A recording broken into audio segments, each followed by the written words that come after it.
Hello दोस्तों, आपका हमारे संजय सीआरडीएम चैनल में बहुत बहुत स्वागत है। जैसे कि मैंने आपसे बताया था कि BSc first year, BSc second year और बीएससी फाइनल की फिजिक्स के कुछ टॉपिक मैं आपको इस वीडियो में प्रोवाइड कराऊंगा और ये टॉपिक बहुत ही ज़्यादा इम्पॉर्टेंट है आपके एग्ज़ाम के पर्पस से। तो ये टॉपिक आप बहुत अच्छे से, बहुत ध्यान से समझना तरीके से मैं आपको पढ़ाने वाला हूँ। ये तरीका आप मुझे बताना कि कैसा लगा आपको, कि अगर ये तरीका आपको अच्छा लगता है तो मुझे कमेंट बॉक्स में लिखकर ज़रूर बताना और वीडियो पूरी देखना। और आज की जो वीडियो में हम बात कर रहे हैं वो लेज़र की करने वाले हैं। लेज़र के बारे में मैंने पूरी डिटेल से आपको समझा दिया है पहले, और आज मैं लेज़र के टाइप के बारे में बताने वाला हूं। तो दोस्तों, इस वीडियो को बीच में स्किप मत करना, पूरी देखना और हमारे चैनल को जल्दी से सब्सक्राइब कर लें। हमारे इस चैनल पर आप 11th, 12th और बीएससी फर्स्ट ईयर, सेकेंड और फाइनल की तैयारी बहुत अच्छे से कर सकते हैं। और आप हमारे इस चैनल पर कंपटीशन की भी तैयारी कर सकते हैं। टीजीटी, पीजीटी की भी तैयारी आप हमारे इस चैनल पर कर सकते हैं। तो दोस्तों, हमारे चैनल को सब्सक्राइब करें और चैनल को लाइक ज़रूर कर दें। कमेंट बॉक्स में लिखकर बताना कि क्या ये मेरा तरीका सही है या गलत है। ठीक है, अगर आपको अच्छा लगता है तो आप मुझे कमेंट बॉक्स में लिखकर बताना। और इस तरीके को मैं इसलिए पढ़ा रहा हूँ क्योंकि इससे नोट्स, यानी कि बहुत अच्छे से नोट्स बना पाएंगे, उस नोट्स को याद करके अपने एग्ज़ाम में लिख भी पाएंगे। ठीक है दोस्तों, इसीलिए मैं बोर्ड पे ना पढ़ा कर, ना समझा कर, मैं इस तरीके से आपको समझा रहा हूँ। ठीक है दोस्तों, तो चलते हैं वीडियो में और पढ़ते हैं आज लेज़र। ठीक है दोस्तों, तो लेज़र जो है, लेज़र कितने प्रकार की होती है? अगर देखा जाए तो लेज़र 2 प्रकार की होती है, यानी कि 2 टाइप की होती है मुख्य रूप से। वो कैसे कि अगर हमें किसी लेज़र में जो वेव्स हैं वो कंटिन्यूसली मिल रही हैं, कंटिन्यूसली मतलब लगातार, एक बिल्कुल एक बीम के रूप में, ऐसी लेज़र को हम कंटिन्यूसली वेव लेज़र कहते हैं। यदि हमें किसी लेज़र में जो वेव प्राप्त हो रही है वो पल्स के रूप में प्राप्त हो रही हैं, तो पल्स के रूप में अगर हम प्राप्त हो रही है तो उस लेज़र को हम कहते हैं पल्स लेज़र।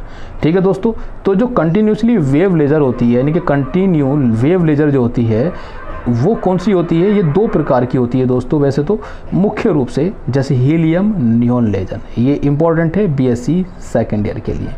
दूसरी होती है CO2 laser, carbon dioxide laser. ठीक है दोस्तों, तो और पल्स लेज़र जो होती है ये भी मुख्य रूप से 2 प्रकार की होती है। एक होती है रूबी लेज़र और दूसरी होती है नाइट्रोजन लेज़र। ठीक है दोस्तों, तो हमें जो पढ़नी है आज वो रूबी लेज़र पढ़नी है और फिर हम पढ़ेंगे इसके बाद हीलियम नियॉन लेज़र। ये दोनों लेज़र बीएससी सेकेंड ईयर में ऑप्टिक्स वाले पेपर में बहुत ज़्यादा इम्पोर्टेंट है। ठीक है, और एग्ज़ाम में इसमें से एक लेज़र ज़रूर पूछी जाती है, चाहे वो किसी भी यूनिवर्सिटी से क्यों ना हो। मैं जो आज आपको जैसे पढ़ा रहा हूँ ये हिंदी और इंग्लिश में, यानी कि इंग्लिश में पढ़ाने वाला हूँ दोस्तों।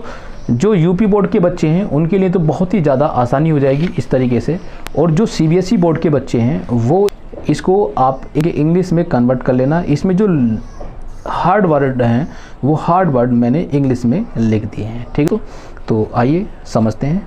वीडियो को पूरी देखना और पहले हमारे चैनल को सब्सक्राइब जरूर कर लें। तो सबसे पहले पढ़ते हैं रूबी लेज़र। तो रूबी लेज़र ये क्या होती है? रूबी लेज़र सबसे पहली लेज़र है। कैसी लेज़र है? रूबी लेज़र जो होती है वो सबसे पहली लेज़र है जिसको सन 1960 ईस्वी में अमेरिकी इंजीनियर थे एक माइमैन, उन्होंने बनाया था। यह एक सॉलिड स्टेट लेज़र होती है और इसमें पॉपुलेशन इन्वर्जन के लिए, यानी कि क्या होता है पॉपुलेशन इन्वर्जन, इसकी जो हिंदी होती है दोस्तों, इस पॉपुलेशन इन्वर्जन पर मैं एक अलग से वीडियो बनाऊंगा। ये भी बहुत इंपॉर्टेंट टॉपिक है, इसको भी समझना बहुत ज़रूरी है। तो इसको मैं अलग से एक वीडियो में समझाऊंगा आपको, क्योंकि ये एक अपने आप में टॉपिक है, पॉपुलेशन इन्वर्जन। तो इसकी जो हिंदी होती है वो जनसंख्या प्रतिलोम होती है। पॉपुलेशन इन्वर्जन के लिए 3 लेवल सिस्टम का यूज होता है। ठीक है, कितने सिस्टम का यूज होता है? 3 लेवल सिस्टम का। कैसे होता है ये आप डायग्राम में देख सकते हैं इस प्रकार का। ये फर्स्ट लेवल है, ये सेकंड लेवल है और ये थर्ड लेवल है। ये 3 लेवल सिस्टम होता है इसके अंदर। और इस 3 लेवल सिस्टम में क्या होता है, जब फोटोन यहाँ पे इंसिडेंट होता है, जैसे ये आप फर्स्ट देख रहे हैं, तो यहाँ से ये स्टिमुलेट होकर, एक्साइटेड होकर ये थर्ड लेवल में चला जाता है। ठीक है, डायरेक्टली कहाँ जाता है? थर्ड लेवल में चला जाता है। तो इसका जो इसमें से कुछ जो है वो थर्ड से फर्स्ट लेवल में वापस आ जाते हैं, लेकिन कुछ कहाँ चले जाते हैं? सेकंड लेवल में चले जाते हैं, यानी कि जिनकी एनर्जी कम होती है वो सेकंड लेवल में चले जाते हैं।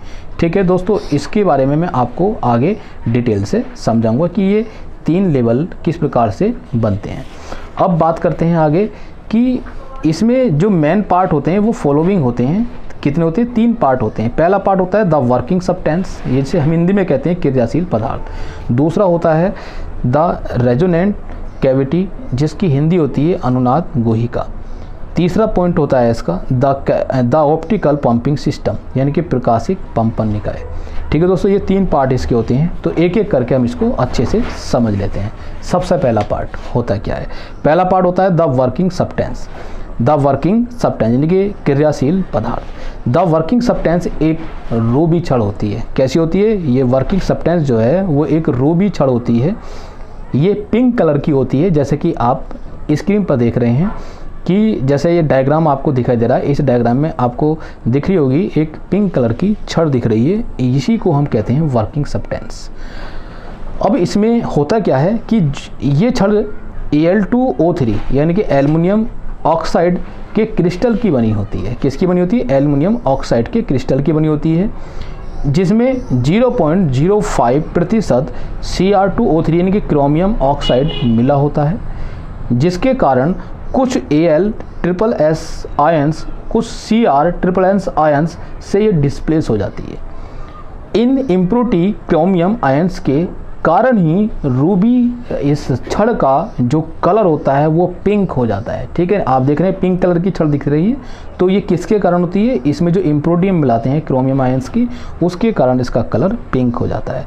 और इन्हीं से लेजर जो प्रोसेस होता है वो स्टार्ट होता है, यानी कि लेजर प्रोसेस इसी के द्वारा होता है, जैसा कि आप डायग्राम में देख रहे हैं। ठीक है दोस्तों, अब इसके बाद बात करते हैं सेकंड पार्ट की। तो इसका जो सेकंड पार्ट होता है वो क्या होता है कि the resonant cavity. The resonant cavity का मतलब होता है हिंदी में अनुनाद गुहिका। ये होती क्या है अनुनाद गुहिका? रूबी क्रिस्टल्स एक स्पेशल टाइप की भट्टी में ग्रो होते हैं। यानी कि जो रूबी क्रिस्टल होते हैं ये किस में ग्रो किए जाते हैं? ये ग्रो किए जाते हैं एक स्पेशल टाइप की भट्टी के अंदर। ठीक है, और फिर उन्हें जो ग्रो किए गए क्रिस्टल हैं फिर उन्हें 10 सेंटीमीटर लेंथ और 0.8 सेंटीमीटर डायगोनल की एक रोड के रूप में कन्वर्ट कर दिया जाता है, यानी कि उसके रूप में बदल दिया जाता है। जैसे आप अभी एक रोड देख रहे हैं स्क्रीन पर, इस रोड के रूप में इसको बदल दिया जाता है। क्लियर हो रहा है नहीं दोस्तों? अगर आपको ये तरीका समझ में आ रहा है तो वेरी गुड, आप इसको वेरी गुड कमेंट बॉक्स में लिखकर बता दें, जिससे कि मैं आगे हीलियम और नियॉन लेजर को भी इसी टाइप से समझा सकूं। दोस्तों मैं इसलिए इसको इस टाइप से समझा रहा हूं जिससे कि आप अपनी नोट्स भी बना सकें और एग्ज़ाम में इसको लिख सकें। अगर मैं आपको बोर्ड पे समझाऊंगा तो उसमें प्रकार से मैं आपको नहीं लिखवा पाऊंगा। ठीक है दोस्तों, उसमें सिर्फ मैं आपको समझा ही पाऊंगा, और यहाँ पर आप लिख भी सकते हैं और समझ भी सकते हैं, दोनों तरीके हो रहे हैं इसमें। तो आपको मुझे उम्मीद है कि आपको ये तरीका समझ में आ रहा होगा। ये दोस्तों रूबी लेजर का डायग्राम है, ये डायग्राम आपको बनाना है। आप इसका स्क्रीनशॉट लेकर ठीक है इसको बना लें। ठीक है दोस्तों, इसके अंदर क्या है कि एक आपको ये रूबी छड़ दिखाई दे रही है, रूबी रोड है। इसका एक सिरा ये सपाट होता है और दूसरा सिरा भी सपाट होता है। ठीक है, दोनों एक सिरे इसके क्या होते हैं? एक दूसरे के पैरेलल होते हैं। अब इसमें होता क्या है दोस्तों रूबी रोड में कि एक सिरे को फुली रिफ्लेक्टेड जो है, इसका एक सिरा जो है, एक सिरा का मतलब एक एंड सिरा फुली रिफ्लेक्टेड कर दिया जाता है और दूसरा एंड सिरा पार्शली रिफ्लेक्टेड कर जाता है। यानी कि फुली रिफ्लेक्टेड का मतलब पूरी तरह से परावर्तित कर दिया जाता है पॉलिश के द्वारा, और जो दूसरा सिरा है इसका इस वाले एंड सिरे को पार्शली का मतलब होता है कि कुछ पार्ट इसका 90% तो रिफ्लेक्ट हो जाए, रिफ्लेक्ट मतलब परावर्तित हो जाए, उसका कुछ पार्ट 5 से 10% ट्रांसमिटेड हो जाए, इसके अंदर से निकल जाए। तो इस प्रकार से हम इसको पार्शली रिफ्लेक्टेड कर देते हैं। अब इसको हम देखते हैं किस प्रकार से कौन सा पार्ट होता है। तो दोस्तों ये इसका सेकंड पार्ट होता है, जैसे कि मैं भी आपको बता रहा था ये। तो सेकंड पार्ट है द रेजोनेंट कैविटी, यानी कि अनुनाद गुहिका। रूबी क्रिस्टल्स एक स्पेशल टाइप की भट्टी में ग्रो किए जाते हैं। किस में ग्रो जाती है? एक स्पेशल टाइप की भट्टी में। और जब ये ग्रो करते हैं तो इनकी क्रिस्टल को लेकर 10 सेंटीमीटर लेंथ की और 0.8 सेंटीमीटर डायगोनल की एक रोड के रूप में इसको चेंज कर दिया जाता है। ठीक है, किसके रूप में? एक रोड के रूप में इसको चेंज कर दिया जाता है। रोड के सिरे जो है वो सपाट और पैरेलल होते हैं, जैसे कि मैंने अभी आपको डायग्राम में दिखाया था। ठीक है, जिसमें से एक एंड फेस को फुली रिफ्लेक्ट, अभी मैंने समझाया था आपको, फुली रिफ्लेक्ट कर देते हैं, और दूसरे एंड फेस को पार्शली रिफ्लेक्ट कर देते हैं। पार्शली का मतलब कुछ पार्ट यानी कि 5 से 10% पार्ट ट्रांसमिटेड हो जाए और मैक्सिमम पार्ट इसका वहाँ से रिफ्लेक्ट हो जाए। ठीक है, तो एक पॉलिश के द्वारा ऐसा कर दिया जाता है। किसके द्वारा करते हैं? पॉलिश के द्वारा। अब इसके बाद हम जब बात करते हैं होता क्या है इसके बाद कि एक फास्ट लेजर बीम इस पार्शली रिफ्लेक्टेड एंड फेस से निकलती है। रूबी रोड को एक ग्लास के सिलेंड्रिकल एनवलप में रख दिया जाता है। मतलब कहने का यह है कि इस रूबी छड़ को जो है एक ग्लास के द्वारा यानी कि ग्लास सिलेंड्रिकल होता है एनवलप, उसके द्वारा इसको उसमें रख दिया जाता है। ठीक है, जैसे कि डायग्राम में शो है, यानी कि जैसे कि फिगर में शो है, जैसे कि आप देख रहे हैं ये आप एक ट्यूब देख रहे हैं इस प्रकार की, ये बाहर वाली ये आवरण, तो ये इसको कहते हैं ग्लास ट्यूब। ठीक है, ये ग्लास ट्यूब है। इस ग्लास ट्यूब को इस प्रकार से हम रखते हैं, इसके अंदर रूबी छड़ को रख देते हैं, रूबी रोड को इसके अंदर हम रख देते हैं। ठीक है दोस्तों, तो ये इसका सेकंड पार्ट हो गया। ठीक है दोस्तों, ये सेकंड पार्ट की बात हम कर रहे हैं, जैसा कि डायग्राम में शो यानी कि फिगर में शो है, जिसमें लिक्विड नाइट्रोजन या वाटर फ्लो की जाती है। इसके अंदर लिक्विड यानी कि नाइट्रोजन या फिर वाटर को फ्लो किया जाता है, जिससे रूबी रोड को कूलिंग किया जाता है। कूलिंग का मतलब ठंडा किया जाता है, रोड का टेम्परेचर बढ़ने से बचाया जाता है, यानी कि इसके टेम्परेचर को हम बढ़ने नहीं देते हैं इसके द्वारा। ठीक है, ये सेकंड पार्ट इसका कंप्लीट। अब बात करते हैं दोस्तों इसके थर्ड पार्ट की। तो इसका जो थर्ड पार्ट है, जैसे मैंने भी आपको समझाया था, क्या है आप जानते हैं। थर्ड पार्ट है द ऑप्टिकल पंपिंग सिस्टम। ये इंपॉर्टेंट पार्ट होता है, खास पार्ट होता है इसका। ठीक है, तो optical pumping system coil xenon type की गैस डिस्चार्ज ट्यूब के रूप में होता है। कैसा होता है? डिस्चार्ज ट्यूब के रूप में होता है, जैसे कि आप इस डायग्राम में देख रहे हैं। अभी मैंने आपको एक डायग्राम बनवाया था, बनाने के लिए बोला था। ठीक है, स्क्रीनशॉट लेकर अगर आपने डायग्राम नहीं बनाया तो इसको बना लीजिए। ठीक है दोस्तों, ये इसमें जो आप देख रहे हैं कि ये तो ग्लास ट्यूब है, इसमें देखो इस प्रकार से ये जो लिपटे हुए हैं इस प्रकार से, ऐसा करके आपको सर्किल टाइप में जो दिख रहे हैं ये क्या है? एक coil xenon gas discharge tube है। ठीक है, गैस डिस्चार्ज ट्यूब किसकी है? ये कैसी है? क्वाइल जिनोन के रूप में। ठीक है दोस्तों, अब इसको जो है इसके एंड सिरों को हम पावर सप्लाई से जोड़ देते हैं। तो आगे हम अब इसको देखते हैं क्या होता है कि डिस्चार्ज ग्रुप में होता है। यह है गिलास के एनवलप के ऊपर लिपटी होती है, जो गिलास का एनवलप है जैसा कि आप देख रहे थे उसके ऊपर लिपटी होती है। यह डिस्चार्ज ट्यूब एक उपयुक्त पावर सप्लाई से जुड़ी होती है। ठीक है, किससे जुड़ी होती है? डिस्चार्ज ट्यूब पावर सप्लाई से जुड़ी होती है।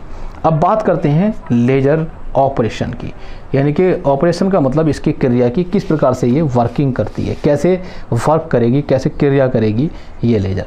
अब बात उसकी करते हैं, ये इम्पॉर्टेंट पार्ट है दोस्तों। ठीक है, अब इसको और समझ लेते हैं होता क्या है इसमें। रूबी लेजर में केवल CR/SSS आयंस ही लेजर ऑपरेशन उत्पन्न करते हैं। ध्यान रखना कि लेजर में, यानी कौन सी लेजर? रूबी लेजर में केवल और केवल जो CR/SSS आयंस होते हैं ये ही लेजर ऑपरेशन उत्पन्न करते हैं, यानी कि लेजर की जो क्रिया उत्पन्न करने वाले होते हैं वो आयंस Cr++ यानी कि क्रोमियम आयंस ही होते हैं। ये ध्यान रखना है आपको।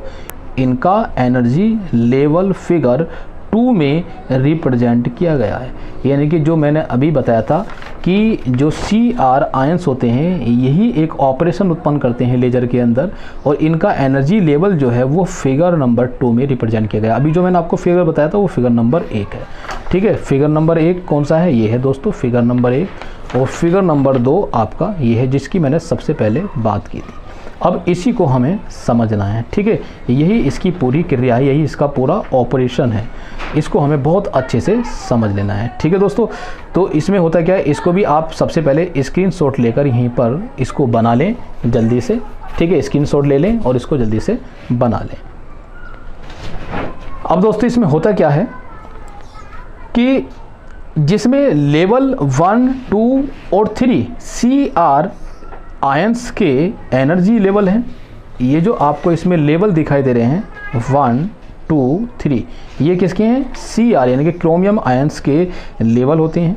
जब लाइट की एक बीम 1 मिलीमीटर सेकंड तक के लिए, कब के लिए, 1 मिलीमीटर सेकंड तक के लिए रूबी रोड पर इंसिडेंट की जाती है। किस पर की जाती है? रूबी रोड पर इंसिडेंट की जाती है, तो लैम्डा बराबर 5600 एंगस्ट्रॉम के रेडिएशन फोटोन Cr यानी कि क्रोमियम आयंस द्वारा एब्जॉर्ब कर लिए जाते हैं। इंपॉर्टेंट बात है, ठीक है। क्या होता है कि जब हम इस पर, ठीक है, जैसे ही हम रूबी रोड पर 1 मिलीमीटर सेकंड तक के लिए, ठीक है, एक लाइट बीम इंसिडेंट करते हैं, तो दोस्तों इसमें होता क्या है कि 5600 एंगस्ट्रॉम तक की जो लाइट होती है उसको एब्जॉर्ब कर लेती है। क्या कर लेती है? जो किसके अंदर जो क्रोमियम आयंस होते हैं, वो क्रोमियम आयंस उसको 5600 एंगस्ट्रॉम तक की जो लाइट होती है उसको एब्जॉर्ब कर लेते हैं। ठीक है दोस्तों, एब्जॉर्ब कर लिया उसने।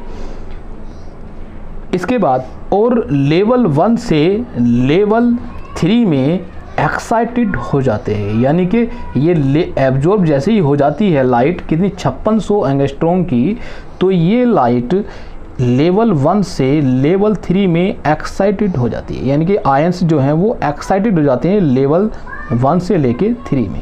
लेवल 3 की जो बैंड विड्थ होती है यहाँ पर दोस्तों, वो होती है 800 एंगस्ट्रॉम। कितनी होती है बैंड विड्थ? 800 एंगस्ट्रॉम। किसकी? लेवल 3 की। देखो ये जैसा आप डायग्राम में देख रहे हैं, ये लेवल 3 है यहाँ तक। तो इस लेवल 3 की जो बैंड विड्थ है, बैंड विड्थ का मतलब जो इसकी बैंड चौड़ाई है यहाँ से लेके और यहाँ तक, इसकी जो चौड़ाई है, इसके बीच का जो अंतराल है 2 से लेके 3 तक का जो अंतराल है वो होता है 800 एंगस्ट्रॉम। ठीक है, तो लेवल 3 की जो बैंड विड्थ है वो 800 एंगस्ट्रॉम होती है। लेवल 1 व लेवल 3 के बीच में क्रोमियम आयंस का एक एनर्जी लेवल 2 होता है, जिसकी बैंड विड्थ 14 एंगस्ट्रॉम होती है। यानी कि लेवल 1 और 3 जैसा आपने भी डायग्राम में देखा है, ठीक है, इस डायग्राम में एक बार फिर से देख लीजिए। ये लेवल 1 है और ये लेवल 3 है, इन दोनों के बीच में एक लेवल 2 होता है। ये इसकी जो बैंड विड्थ होती है वो कितनी है? 14 एंगस्ट्रॉम होती है। ठीक है दोस्तों, इसकी बैंड विड्थ कितनी होती है लेवल 2 की? 14 एंगस्ट्रॉम होती है। इसके बाद एनर्जी लेवल 3 से कुछ एटम्स ओरिजिन स्टेट में लौट आते हैं। जैसे अभी मैंने आपको बताया था, स्टार्टिंग में भी मैंने आपसे बात करी थी, कुछ एटम्स जो हैं, जैसे ये एटम्स यहाँ से एक्साइटेड होकर कहाँ चले गए? 3 लेवल में चले गए, तो कुछ एटम्स तो ये 3 से 1 में ही लौट आते हैं, यानी कि ओरिजिन का मतलब पहली लेवल में ही, अपने फर्स्ट लेवल में ही आ जाते हैं। लेकिन कुछ एटम्स जो है वो सेकंड लेवल में चले जाते हैं। ठीक है दोस्तों, तो कुछ लेवल अपने ओरिजिन में लौट आते हैं, क्योंकि एक्साइटेड लेवल का टाइम पीरियड 10 की घात -8 सेकंड होता है। ये आपको पता है कि जब इलेक्ट्रॉन एनर्जी लेके जाता है दूसरी कक्षा में, यानी कि दूसरे ऑर्बिट में, और दूसरे ऑर्बिट से अपने ऑर्बिट में वापस आने में, तो उसे 10 की घात -8 सेकंड का समय लगता है। परंतु कुछ एटम्स लेवल 2 में पहुंच जाते हैं, लेवल 2 में पहुंच जाते हैं, जो एक मेटा स्टेबल यानी कि मित स्थायी लेवल बना देते हैं। ठीक है, कैसा होता है? मित स्थायी लेवल। तो दोस्तों जो सेकंड लेवल होता है वो मेटा स्टेबल लेवल होता है, उसमें कुछ जो एटम्स हैं वो चले जाते हैं। अब इसके बाद बात करते हैं कि किस प्रकार से इसके अंदर ट्रांजिशन होता है। ठीक है दोस्तों, तो अब देखो transition 3 to radiationless transition होता है। कैसा होता है? ट्रांजिशन 3 से 2 में, यानी कि जब 3 से 2 में, यानी कि 3 लेवल से 2 लेवल में कुछ एटम्स जो जाते हैं, वो उनका जो रेडिएशन है वो लेस ट्रांजिशन होता है। लेस का मतलब होता है कि बहुत कम, यानी कि मिनिमम होता है। लेवल 2 का टाइम पीरियड बहुत अधिक 3 × 10 की घात -3 सेकंड होता है। यानी कि जो लेवल अभी हमने बात करी थी 3 की, 1 से लेकर 3 और 3 से लेकर 1 में, तो वहाँ पर उसका जो टाइम पीरियड है 10 की घात -8 सेकंड का होता है, बहुत कम होता है। लेकिन जो 2 का टाइम पीरियड होता है उसका होता है 3 × 10 की घात -3 सेकंड का, यानी कि उसकी अपेक्षा बहुत ज़्यादा होता है। ठीक है, इसलिए एनर्जी लेवल 2 में एटम्स की जो संख्या है, यानी कि उनकी जो नंबर्स ऑफ एटम्स वो निरंतर बढ़ती जाती हैं, क्योंकि उसमें देखो समय ज़्यादा लगता है, उसका टाइम पीरियड अधिक होता है वहाँ पर मोशन करने का, तो उसके अंदर जो है जैसे ही ज़्यादा समय लेता है तो इतना दूसरा एटम्स आ जाता है, फिर वो भी समय लेगा तो इतना तीसरा एटम्स आता है, तो वहाँ पर उनकी संख्या जो है वो बढ़ने लगती है, जैसे कि आप इस डायग्राम में देख रहे हैं। तो यहाँ निरंतर संख्या बढ़ती चली जाती है इस लेवल में। तो अब निरंतर बढ़ती जाती है, अंत में इस लेवल में लेवल 1 की अपेक्षा एटम्स की संख्या बहुत अधिक हो जाती है, यानी कि जो 1 लेवल में एटम्स थे उसकी अपेक्षा सेकंड वाले एटम में संख्या अधिक हो जाती है। ठीक है, इस प्रकार मेटास्टेबल लेवल 2 और मिनिमम लेवल 1 के बीच में पॉपुलेशन इन्वर्जन स्थापित हो जाता है। अभी मैंने बात की थी पॉपुलेशन इन्वर्जन, यानी कि जनसंख्या प्रतिलोम। तो ये जनसंख्या प्रतिलोम जो है वो लेवल 1 और 2 के बीच में स्थापित हो जाता है, उसके बीच में उत्पन्न हो जाता है। ठीक है दोस्तों, इसके ऊपर एक वीडियो बनाऊंगा पूरी, क्योंकि ये अपने आप में एक पूरा टॉपिक है। यह सिस्टम अनस्टेबल होता है। ये जो सिस्टम है अभी हमने देखा, जो सेकंड और 1 के बीच में जो पॉपुलेशन इन्वर्जन हो रहा है, ये पॉपुलेशन इन्वर्जन अनस्टेबल होता है, यानी कि अस्थायी होता है, क्योंकि स्पॉन्टेनियस ट्रांजिशन का मतलब होता है स्वयं, यानी कि जो अपने आप उत्सर्जित होते हैं, अपने आप स्वतः ही उत्सर्जित होने वाले, यानी कि स्वतः ही वहाँ से एटम्स एक्साइटेड हो जाते हैं। स्पॉन्टेनियस ट्रांजिशन के कारण इंड्यूस इमिशन शुरू हो जाता है, तो उनके अपने आप ही स्वयं एक्साइटेड होने के कारण यह, ठीक है, तो वो अपना आप एक्साइटेड होते हैं, उसके कारण इंड्यूस इमिशन शुरू हो जाता है वहाँ से, और एक स्थान पर 2 फोटोन प्रोड्यूस हो जाते हैं, यानी कि एक स्थान पर 2 फोटोन, एक अपने आप उत्पन्न होता है, जैसे कि मैंने आपको लेवल बताए थे, तो उसमें जब एटम्स फर्स्ट से सेकंड लेवल में जाता है तो वहाँ से आपको मैंने समझाया था कि इसमें स्पॉन्टेनियस इमिशन में समझाया था आपको कि स्पॉन्टेनियस इमिशन में होता क्या है कि एटम्स के साथ वहाँ पर खुद ही वो एक्साइटेड हो जाता है, उसके अंदर जो एटम्स हैं उसको एक्साइटेड कर देते हैं, और एक्साइटेड होकर एक एटम उत्पन्न कर देते हैं, और एक एटम वो वहाँ से रिफ्लेक्ट होकर नीचे जाता है, और एक एटम अपने आप उत्पन्न हो जाता है। ठीक है दोस्तों, इस प्रकार से तो और एक स्थान पर 2 फोटोन प्रोड्यूस हो जाते हैं। यह फोटोन रूबी रोड में मोशन करता है, और यदि यह फोटोन क्रिस्टल के एक्सिस के पैरेलल मोशन करता है तो यह रिफ्लेक्टेड फेसिस के बीच बारंबार रिफ्लेक्ट होता रहता है, यानी कि जो पैरेलल हमारे पास ये डायग्राम है, इस डायग्राम में आप देख सकते हैं, एक फेस ये है और एक फेस ये पैरेलल फेस है, इनके बीच में ये बारंबार जो है ऐसा करके रिफ्लेक्ट करता रहता है। ठीक है दोस्तों, इनके बीच में बार रिफ्लेक्ट करता रहता है।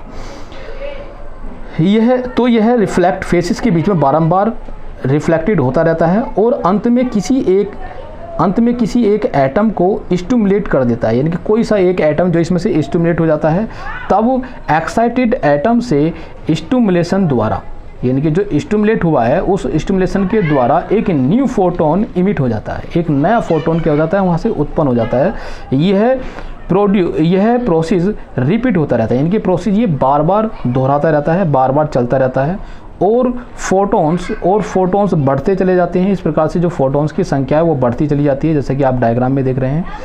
जब फोटोन बीम बहुत फास्ट हो जाता है तो इसका एक पार्ट क्रिस्टल के पार्शली रिफ्लेक्ट एंड फेस से बाहर निकल जाता है। ठीक है, जो रिफ्लेक्टेड फेस है एक, उससे क्या हो जाता है, ये बाहर निकल जाता है। उसके बाद स्पॉन्टेनियस इमिशन द्वारा 2 वीक लाइंस, यानी कि 2 वीक लाइंस वहाँ से, एक की जो वेवलेंथ होगी 6943 एंगस्ट्रॉम और दूसरे की 6929 एंगस्ट्रॉम पर प्राप्त होती हैं, जिसमें प्रत्येक की जो विड्थ है, यानी कि जो प्रत्येक की चौड़ाई है वो 6 एंगस्ट्रॉम होती है। ठीक है नहीं, यहाँ पर 2 लाइनें हमें इस प्रकार की प्राप्त हो जाती हैं, जैसे कि आप इस डायग्राम में देख रहे हैं दोस्तों। ये एक लाइन ये मिलेगी और एक लाइन ये, एक की 6000 कितनी होगी दोस्तों, एक की होगी 6943 एंगस्ट्रॉम और दूसरे की होगी 6929 एंगस्ट्रॉम। इसके बाद अब लास्ट में हम देखते हैं कि इसमें क्या होता है। ये कंडीशन हमारी हो गई। अब इसके बाद होता है कि 1.5 किलोवाट इनपुट पावर के लिए इनकी आउटपुट पावर 0.1 वाट होती है, यानी कि 1.5 किलोवाट इनपुट पावर। अगर हम इसको इतनी किलोवाट की इनपुट पावर देते हैं तो उसके लिए जो हमें आउटपुट पावर मिलेगी वो 0.1 वाट की होगी। कितनी होगी, 0.1 वाट की होगी, जो हमें आउटपुट मिलेगी। इनपुट इतना देंगे तो आउटपुट हमें कितना मिलेगा, इतने वाट का। इस प्रकार एक फास्ट मोनोक्रोमेटिक और वन वे लेज़र बीम, कैसी, फास्ट मोनोक्रोमेटिक और वन वे लेज़र बीम प्राप्त होती है। ठीक है, ऐसी लेज़र बीम जो हमें वो प्राप्त होती है।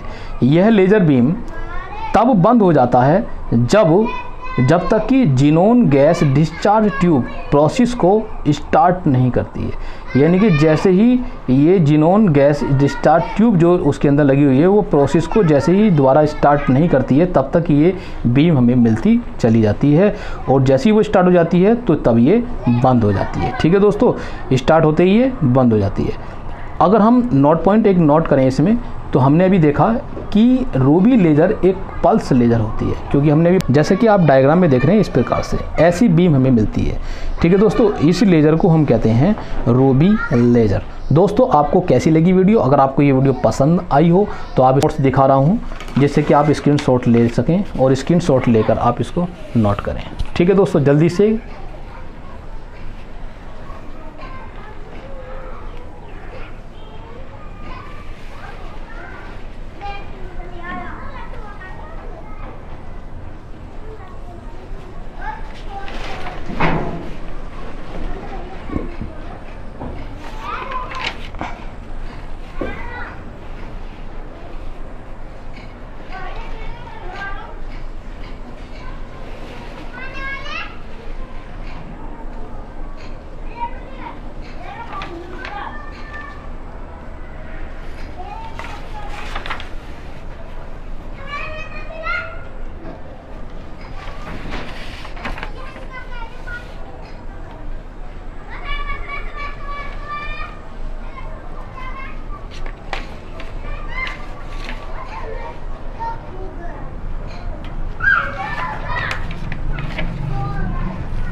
तो दोस्तों आपने स्क्रीनशॉट ले लिया होगा।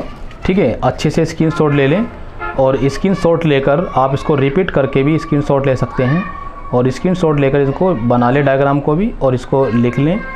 ठीक है दोस्तों, ये एग्ज़ाम के पर्पज़ से बहुत ही ज़्यादा महत्वपूर्ण है।